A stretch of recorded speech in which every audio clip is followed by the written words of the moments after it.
Hello les amis, je vous retrouve pour une nouvelle vidéo sur le football et la Liga Portugal et je vais vous présenter le match Sporting Portugal contre Benfica. C'est un énorme choc qui a lieu ce dimanche 29 décembre 2024 à 21h30 pour le compte de la 16e journée du championnat du Portugal Liga saison 2024-2025. Alors le Sporting du Portugal, c'est le deuxième du classement qui reçoit Benfica le premier. Dans cette vidéo, on va revenir sur le classement de la Liga Portugal avec les statistiques des deux équipes. On verra aussi le classement des meilleurs marqueurs de ce championnat ainsi que pour ces deux équipes dans ce classement.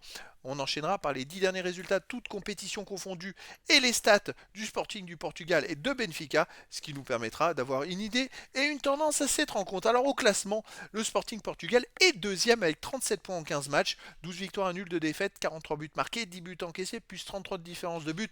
Le Sporting n'a donc au classement qu'un seul point de retard sur Benfica. Ils ont à noter quand même la meilleure attaque. Après, ça se vaut entre les trois premiers, c'est à peu près les mêmes statistiques. Et donc Benfica est juste devant avec 38 points, un point de plus en 15 matchs, 12 victoires, 2 nuls, seulement une défaite, 37 buts marqués, 8 buts encaissés, plus 29 de différence de but. Benfica a la meilleure défense. Bon, ils ont perdu qu'une seule fois, c'est l'équipe qui a perdu le moins. Et voilà, ils sont en tête pour l'instant, mais là, le match se joue au Sporting du Portugal. Au niveau des meilleurs marqueurs, il y a Jokeres du Sporting du Portugal qui en est à 18 buts en 15 matchs. Alors vraiment, il est fantastique, toute l'année était fantastique. Et il a d'ailleurs 7 buts d'avance sur le deuxième. C'est assez exceptionnel. Pour Benfica, on a ensuite Arthur Koglu et Di Maria avec 6 buts. Zeki Amdouni avec 5 buts. Pour le Sporting du Portugal, Trincao et Gonçalves avec 5 et 4 buts. Après pour le Benfica, on a Pavlidis avec 4 buts. Pour le Sporting du Portugal, Arder et Bragança avec 3 buts. Voilà, ce sont tous les joueurs des deux équipes dans les 30 meilleurs de ce classement.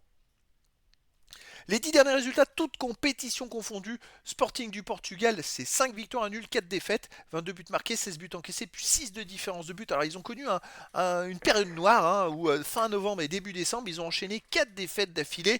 Il y a eu 3 défaites d'un but, mais voilà, il y a eu 4 défaites et c'est parti par cette grosse défaite contre Arsenal 5-1. Après, ils ont perdu justement 3 matchs de suite. Donc c'est vrai que ça faisait un peu mal. Ils ont perdu 2 matchs de championnat, puis un match de Ligue des Champions.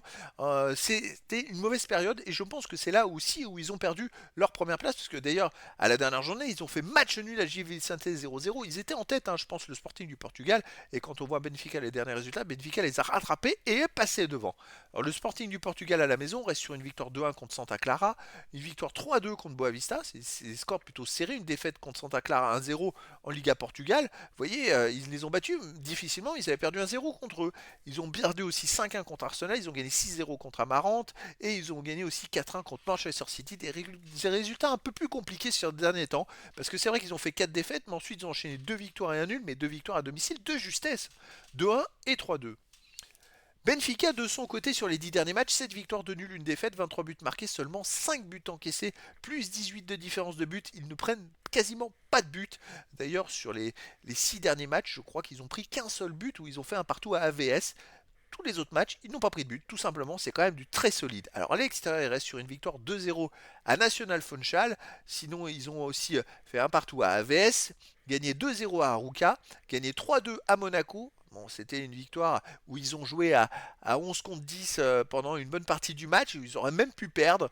Mais voilà, c'est comme ça, c'est le foot. Et ils ont perdu aussi 1-0 au Bayern Munich. Ça reste quand même une équipe qui est très solide. Après, je ne sais pas si justement il y a l'accumulation des matchs, parce que les deux équipes jouent la Ligue des Champions, ont joué beaucoup de matchs depuis le début de la saison, et que c'est peut-être pour ça que le Sporting du Portugal a eu un petit coup de mou. Et donc là, avec les fêtes en plus au milieu, je suis pas sûr qu'ils arriveront à récupérer, si ce n'est, ce qui me fait dire, c'est que le Sporting du Portugal joue à domicile. Et ça peut être un gros avantage contre Benfica. Et donc je verrai plus une victoire du Sporting du Portugal, 1-0 ou 2-1, justement, à cette occasion. Après, voilà, dans le foot, tout est possible. Et donc, les amis, je vous donne rendez-vous ce dimanche 29 décembre 2024 à 21h30 pour le match de football de la 16e journée du championnat Liga Portugal saison 2024-2025. Le Sporting du Portugal, deuxième du classement, reçoit Benfica, le premier. Voilà les amis, je vous dis à très bientôt pour une nouvelle vidéo.